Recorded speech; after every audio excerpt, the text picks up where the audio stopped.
Yes.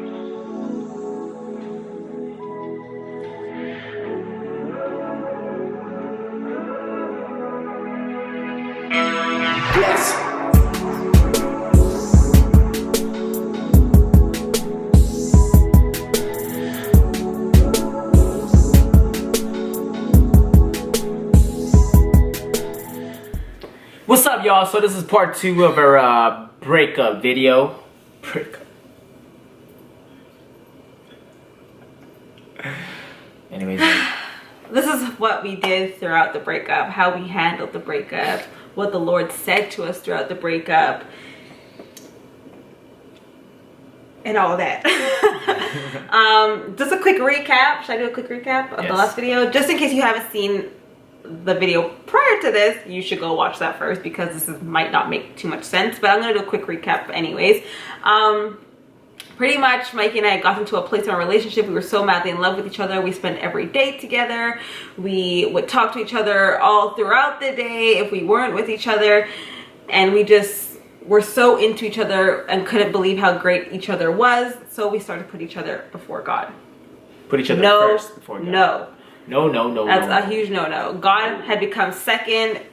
He had become my first. I had become his first. And God was like, pause. Hey man, the Bible says God is a jealous God. You know, our God is a jealous God, so.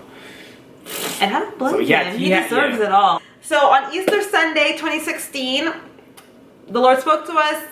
We didn't sit together. He had pretty much told us individually that we need to sacrifice each other, that we need to, you know, hand over each other to God. So I was like, oh my goodness, I can't have my best friend anymore. He had to break the news to me. And yeah, so we had broken up. We went out on a date. He pretty much told me, God told me that I have to break up with you. Yeah. And I was at peace about it in the sense that God had told me the same thing. So, but yeah, check out the part 1 for this breakup video, and you'll see everything. You'll. That's true. Yeah, you'll know everything. Yeah. We'll put the link to this in the description down below. Yeah, we still gotta get used to this. We're new in YouTube. So. God, we'll put the link in the description box below. Hey, that was good. That was really good. Okay, anyways, thank you. But yeah, so after he broke the news to me, I went home and I cried my eyeballs out. Yeah. I went home. While I was driving home, I was literally crying on the road. Crying like a madman. Yep. Then when I got home, I actually wrote down in my journal what happened. It says this. March 27, 2016. I ended my relationship with Kiah due to God's revelation. I mainly did it for God and for myself. I decided to obey and choose God over anything/anyone. I'm tired of getting my heart broken, so I've decided to follow Jesus and let him finish me in a place of solitude. God, be with me. I can't do this alone. All this because it's for your purpose, not mine. God's will, not mine. It's all about him, not me. Yeah, I was literally in a place of confusion, of heartache, pain, brokenness. But all I wanted in that moment was for the Lord's will to be done. Because ultimately, in this life that we're living, that is the only thing that matters. When God comes on Judgment Day, Mikey is no longer going to be my husband. I can't say, but my husband led me to do this, or it doesn't work that way. So ultimately, that's what I wanted, but my flesh was so hurting. I was in so much pain. I was torn apart, and I had so much confusion in that moment. I had confusion. I no longer have this confusion, but in that moment I had confusion because I was like, God, you blessed me with this man. You told me this man was to be my husband. Mikey and I's relationship came out of nowhere. Like at the time when we started dating, he was Catholic, and the Lord told me that he was my husband. And I was like, Lord, how is this Catholic man supposed to be my husband? Why are you giving me a man like this? I was convinced that I was going to convert her into a Catholic woman too. He thought, but yeah, the Lord began to do his work in me, and I was like, wait, no, Yeah, so with No. all of that happening, and now for us to break up, I was like, God, what are you doing? I literally cried for like 2 or 3 days straight, and my mom was the best. She would just comfort me. She would just comfort me. And there was times where I would just have to go in hiding and just cry on my own, because I wasn't much of a public crier, but sometimes you just gotta cry it out. And it was actually in this season that I learned that just because you cry doesn't mean you're weak. Strong people cry. It's just, we're human. We have an emotion. We were made with tears for a reason, to cry. Abraham cried. David cried. Jesus cried. Jesus wept. He wept. He wept. That's it. So anyways, March 30th, which is 3 days later. Yeah. I finally picked up my journal, and this is when I was like, okay, you know what? This is real. This is happening. This is the situation I'm in. I have to find a way to get through this. But I titled all my journal entries, and I titled this one, "You Don't Know What You Have Until It's Gone." And I said, I say that very so lightly, because now I'm filled with uncertainties as to whether he was mine in the first place. My confusion. Regardless, I've come to learn to not to take for granted the things I have and the people I have. In an instance, they can be gone. I do regret doing many things in our relationship, but the greatest of them all is not giving God the time which he deserved. I know my God is a jealous God, and he is an awesome God who deserves all the praise and all the adoration. I just pray that the Lord can forgive me, allow me to rebuild my relationship with him, and then hopefully rebuild my relationship with Mikey. And I wrote that down, and I meant it, but it wasn't easy. It wasn't easy at all. And so we had then gone on our path.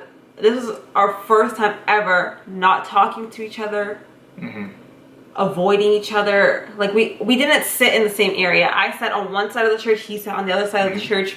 People didn't know, so they probably were like kind of confused and like, oh, maybe they got into an argument. And no, we're not silly like that. Just because we got into an argument, we're still gonna sit with each other. We loved each other. But it was more to that, and we didn't feel the need to tell anybody because it was none of their business. It was between the relationship that we had with the Lord and with each other. Yeah, the breakup, it didn't turn out so well. Like, I let my flesh take over me, and it's kind of like an angry breakup, because there are some things that I was like, oh, okay, well, Some stored up bitterness. Yeah, stored up bitterness, and so I decided to give Kiah a text message, and I was like, hey, I was wondering if I could call you real quick. Wait. And then when I saw that text message, I actually saw it, and I turned my phone over, and I was like, oh my gosh, no. But I was so excited that he wanted to talk to me, because we had just broken up. Yeah. So yeah, anyways. Yeah, and so I was like, okay, this girl's not really returning back my text, so I'm just gonna give her a call. And so I gave her a call, and actually I wrote this down right after this phone call, like immediately right after this phone call. That's what I wrote down. So I was listening to Tasha Cobbs in the bathroom to the song called For Your Glory. I immediately thought about my ex-fiance, Kiah, you should damn man, with how we ended our relationship due to obedience to our Lord Jesus Christ. And I got a strong conviction from the Lord to give her a call. The Lord was telling me that I should have not let my emotions take over me and not develop bitterness towards her. After all, God said, I use my daughter as a vessel to help you with many things. I immediately gave Kiah a message. She wasn't answering, so I prayed to God that she would answer the phone, and she answered. I said, I'm sorry for how I handled the last date. Though it hurts, the unknown things I found out, I should have been more understanding. Also, I will be walking with the Lord, and I don't want to have any bitterness towards you. I still and will love you as a sister in Christ. At the time. When I heard that, no ex-fiance wants to be called a sister. Yeah. We were both crying while talking to one another. She still believes that we'll be together in the future after this time with God, and she can't see herself being with anyone other than me. After I hung up, I mourned and cried so hard, and I looked up in the heavens and said, For your glory, this is for you, Lord. Mikey Espejo. Yeah, I did not want to get off the phone with him. I just wanted to hear his voice in my ears. But I knew that I had to get off the phone with him, and once I did the same thing. I just cried and I cried and I cried. Yeah, I remember I was in the bathroom and I was just crying, like And my mom was checking up on me. She was like, "Hey, you okay in there?" I'm just like, "Yeah, I'm okay." It was hard, but we both knew it was something I had to do. But at that point, because it was so early in the breakup, we were only a couple of days in, and so what was happening is I was missing him. I was missing him. And so a lot of my tears were over the fact that we broke up and I miss my fiance. I miss my best friend. And that wasn't why God wanted us to break up. He didn't want us to break up so that we could redevelop a deeper love for each other. That was not the purpose of us breaking up. And so God then had to speak to me again. And I remember it was Friday night prayer meeting at church, and I work at the church, so I go to church super early, hours before the service even starts. And so I was like, you know what? To save me from crying in public in front of everybody and they trying to figure out why Kiah is crying or coming to try and console me, and then I have to spill out to everything, I'm just gonna go in the sanctuary and I'm gonna get on my knees and I'm just gonna pray before the Lord and cry out before the Lord. And I did just that. And then I heard somebody coming in. I was like, shoot. I was like, okay, wipe my tears away quickly. You don't want to be seeing me. And I just sat down on the chair and I saw somebody who I knew very well. And he noticed it was me and he came over and he's like, what's going on? He's like, how are you and Mikey? And I'm like, nobody ever asks, how are you and Mikey? Like, me and Mikey are always like, we're good. Like, why is that the first question you have to say? And so the moment he said Mikey's name, gush of waterworks just came down. He's like, okay.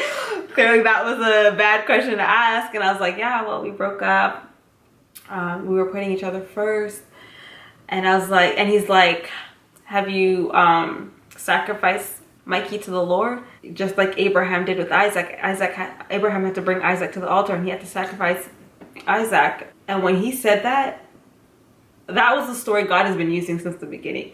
So when he mentioned Abraham and Isaac, I was like,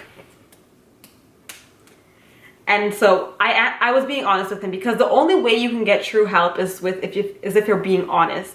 I can't be lying and somebody trying to help me, because then I'm not getting the true help that I need. Yeah, so I was honest with him and I said, you know, I've sacrificed Mikey to God. Like I've said, here, God, you can have Mikey as long as I get him back. And that was the truth. And that's what I was doing. I was praying and I was like, Lord, he's yours, he's yours, he's yours, but please give him back to me. And that was my prayer. And that's not what God wanted, because in that prayer, with me saying that, Mikey is still more important than God. That's me saying, you can have him for a little bit, he's your son, but I want him back for after, or like I want him back eventually, kind of thing. And so the guy was like, no, you're not sacrificing Mikey and then saying, can I have him back after? When you sacrifice somebody, you're going there and you're saying he's yours. And you have to mean that. And so he said, it was prayer meeting. He said, throughout the prayer meeting today, I want you to pray that prayer. I want you to, from the depths of your heart, mean it and say, Mikey, you now are to the Lord. God, you can take him. He is your son. You can have him. And Jesus Christ, you are more than enough for me. And that's it. That was it. And I did. I prayed that prayer that night. I prayed it over and over and over until I believed it, until I felt it in the depths of my heart. And it was so hard. The first time I uttered those words, Lord, I'm handing Mikey over to you. He is yours. I don't need him. I don't want him. All I want is you, Lord. And the first time I prayed that prayer, it was hard. It was so hard.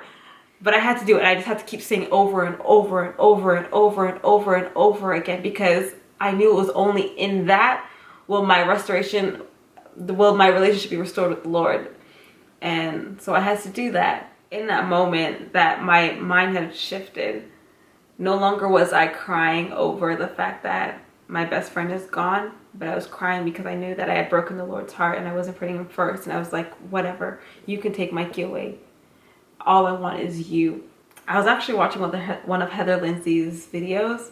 Actually, it was a sermon she had preached, and it was a sermon that had nothing to do with what I was going through. But throughout the sermon, she had just mentioned this song, and I was like, oh, okay. Like I like hearing about new artists, and I've never heard of this artist. His name is Jimmy Needham, and he has a song called "Clear the Stage," and I had never heard of the song, so I was like, whatever. Let me just Google this song, and I read the lyrics. I listened to that song, and literally from the moment I heard that song, I played it on repeat, back to back to back, until he was mine again. But we'll get to that after. There's a part of the song and it goes, anything I put before my God is an idol. Anything I want with all my heart is an idol. Anything I can't stop thinking of is an idol. Anything that I give all my love is an idol. And that was Mikey. I was thinking about him. I wanted him. I loved him with everything I had. He was an idol in my life. And so I would play that song, not because it was a beautiful song, but because it was a song that was convicting me. So the moment I would start to think about Mikey again and be like, oh, I miss my best friend, he's an idol. And so I had that as my, that really helped me to convict me and keep my spiritual blinkers on. Yeah. For me, during the breakup, I basically just listened to sermons. I took lots and lots of notes, mainly of how it is to become a kingdom husband. And so shout outs to Dr. Tony Evans. It really helped me out of what it's like to be in alignment with the Lord and how important it is to operate on the Lord's purpose.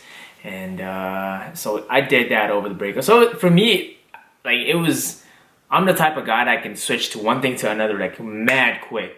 So for me, it was like, all right, Lord, if you want my divided attention, I'm right there. Yeah, and so like I was blocking everyone, my friends.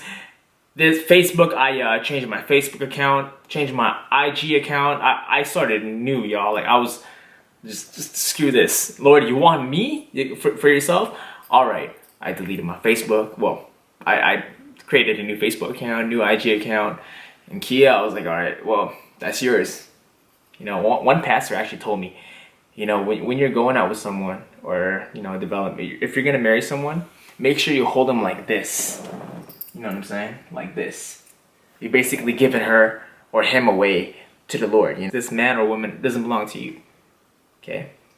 She does, obviously, but ultimately, that's God's son or daughter. Yeah. And so, yeah, for me, it was, and I had a lot of, like, you know, coping mechanisms. Like, I'd go to the gym, and then right after the gym, I'd go to Starbucks and start writing notes, listening to sermons, go home, read the word, same thing. Boom, go to work, same thing. Stayed really, like, rooted. Yeah, I was really rooted. And I think, have a question. Yeah. What's up? So when you were listening to Tony Evans' Kingdom Husband, were you having intentions of being my husband, or just knowing that one day you will be a husband?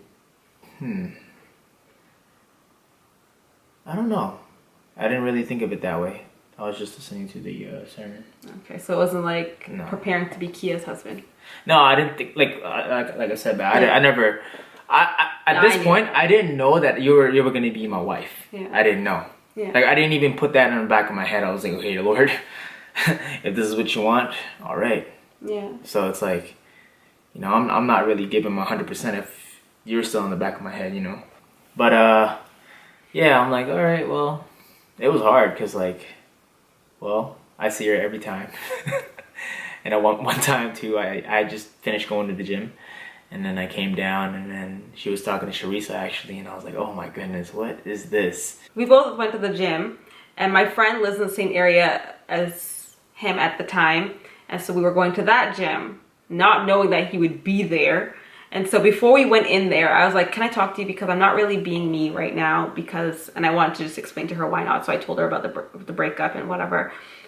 And then he walks out, and I'm crying, and I'm like, really? We didn't talk because we're broken up, and we made up our mind that we were not going to have any contact with each other, any communication. So I saw him, and I'm like, really? Like, why, God? Why does he have to walk out right now? Like, why can't he come to the gym at another time? But yeah, so yeah, he was so awesome at blocking me out, and I hated it, but I appreciated it, because one of us had to be, and God happened to make him that way in that moment for a perfect reason, because I couldn't do it. Because if it was up to me, I would have still been calling him and texting him, but he made it, we can't be talking, we can't, no.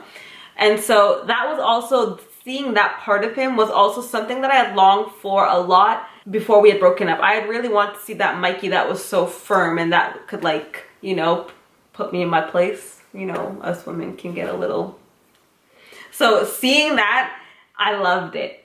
Yeah, so during the time of our breakup, literally, I just prayed and I fasted. After I came to that point, like, okay, whatever, you know what? God, Mikey is yours. It's me and you now. It's me and you. He's yours. You can do all that you want with him. You do what you need to do with him. Now it's just me and you, Lord. Once I came to that moment, It was hard to get there, but once I got there, it was game. And so I fasted and I would pray, and like I would not sleep. I would just spend all night reading and praying, and I would spend all day just fasting. And the thing is, I wouldn't get hungry. The next day I wouldn't be tired. Like it was just like, you know, just sometimes we just need to fast and pray for like certain things just require only fasting and praying. And so that's what I had to do. I had always said throughout it though, like God told me that Mikey was my husband. And so I believe that he is still my husband, but I don't want to believe and still hang on to him. So I had to offer him up. But back there I was like, I know he's still one day going to be mine. And I hung on to that. I had faith, but I couldn't focus on it. But I had faith that it was still to happen, but I had to just leave it back there. I couldn't think about it. Mikey, on the other hand, was like, whatever, if it happens, if it happens, if it doesn't, it doesn't. I think we should leave what happens next to another video. To another video? Sure. Like, the marriage conference. Yeah. Yep. Okay, guys, so, yeah. Throughout it all, we literally had to get to a place where we just had to be like, here, Lord, he is yours, she is yours. And then from there on, it was just prayer and fasting and just fixing our eyes on the Lord. So, part 3 will come up. Part 3. How the heck did we end up here then? How did we end up married? How did we get back together? How did we even get married? How did that even happen? How did that happen? That's in part 3. How did I find out that she was really the one for me? Find out? How did I find out that she was really the one for me? How? Stay tuned. Part 3. We love you. Peace.